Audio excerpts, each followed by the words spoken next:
Assalamualaikum and very good afternoon to all. Today I will talk about type of database security threats. In the first place, we need to know what is a database itself. A database was an organized collection of structured information or a data that typically been stored electronically inside a computer system. The main point we need to ask, why did the security threats occur in the first place? In my conditions, I'll put two, which is the first one was when an attacker wanted the data that had been stored or held by the database itself, which means the database contained very useful information such as country information, security information, something like that. And the second condition was when the database itself was unsecure, which means the people that should take care of the database didn't put proper security to the database. And when a certain amount of time, it will attract an attacker to attack the database.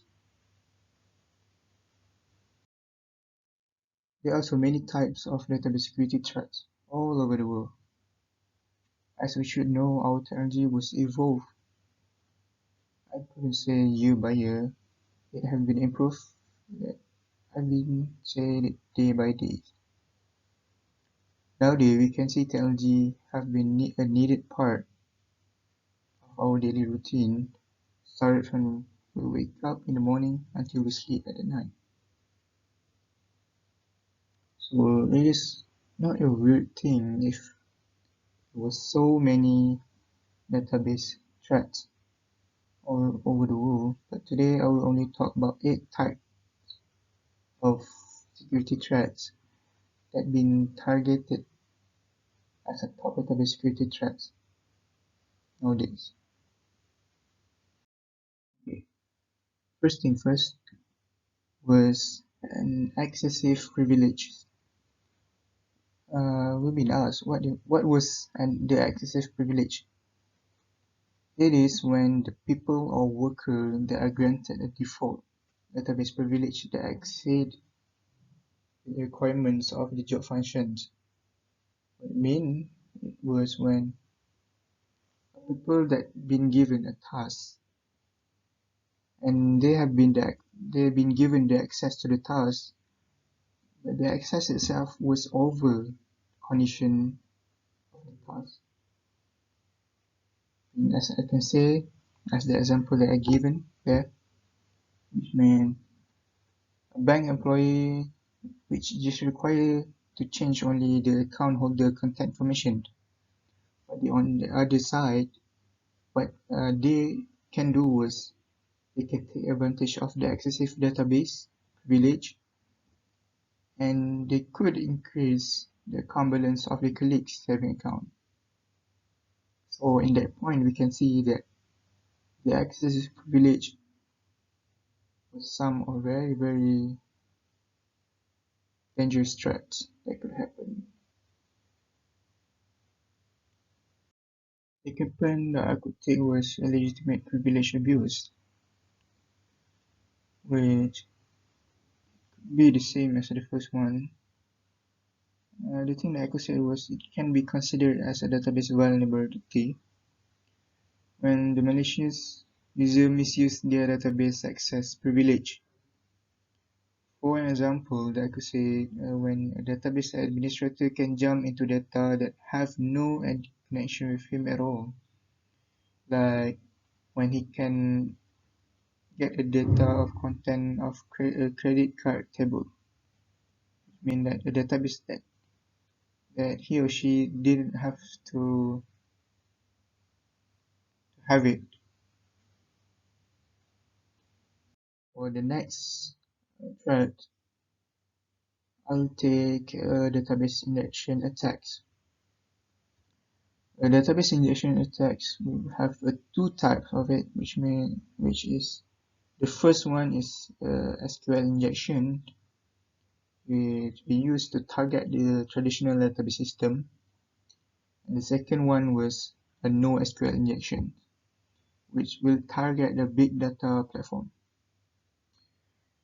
But generally, as I can say, both of these allow the attack to view the data that they're not normally able to retrieve, which is sometimes sensitive data or security data.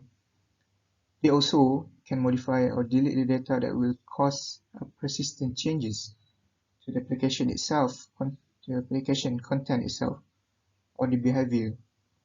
It means they can change it on how they like, maybe to sometimes provoke people like that. The next point was malware.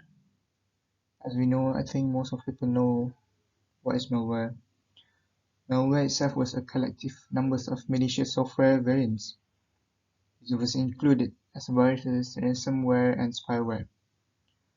It will deliver its payloads in a number of different ways.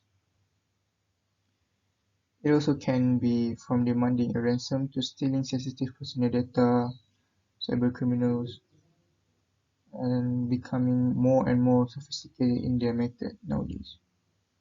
For example of malware that I can give, which is virus, spyware, ransomware, worms, and one more that I think most of people know, which is Trojans. It's quite a famous virus, you know.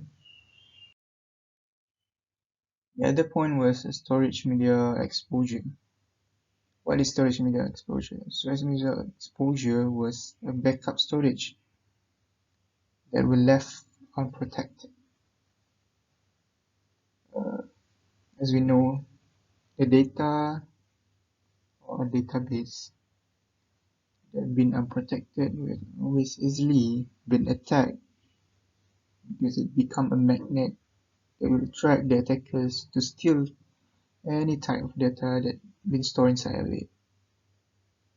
Which means they will steal the backup disks and the tapes in these situations. The other point was the exploitation of vulnerable database. Okay, what is exploitation of vulnerable database? Uh, as I found, organizations will take the month to patch the database. So during that time, the database itself will remain vulnerable. As we know, when the times become vulnerable, there's more problem when the organization itself will struggle to do the top maintaining to the database. So it will give the attacker the time, it will take the opportunities because they know how to exploit. Most of the attackers know how to exploit the unpatched database or the database that still have the default account and configuration parameters. So that's some of the explanation of exploitation of vulnerable database that I can give. The other point was unmanaged sensitive data. As I can say, unmanaged sensitive data was when a company is struggling to maintain an accurate inventory of their databases and the critical data object that contain within them. Most of it was forgotten database will contain sensitive information and a new database can emerge. For an example that I can give was in application testing environments without visibility to the security teams. The sensitive data in this database could be or will be exposed to the threats if the required control and permissions are not implemented at all. Which means the sensitive data didn't protect it, require control or didn't have any permission to access them. Which means there will be a very unprotected data and unsafe. The last one was, as we know, the human factor.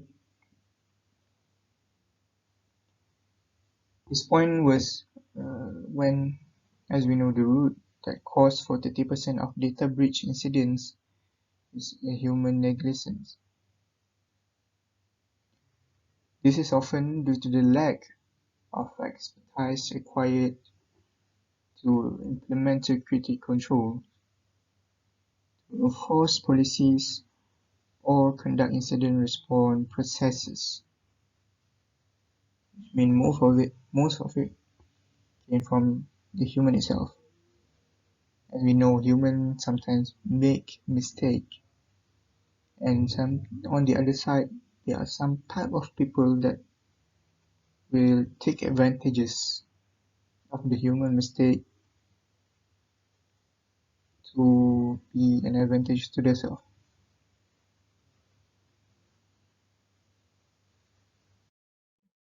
This is the references that I take for the slide, which I've been about 7 sites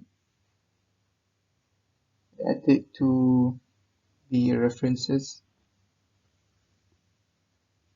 and that's all for my video. Thank you for watching.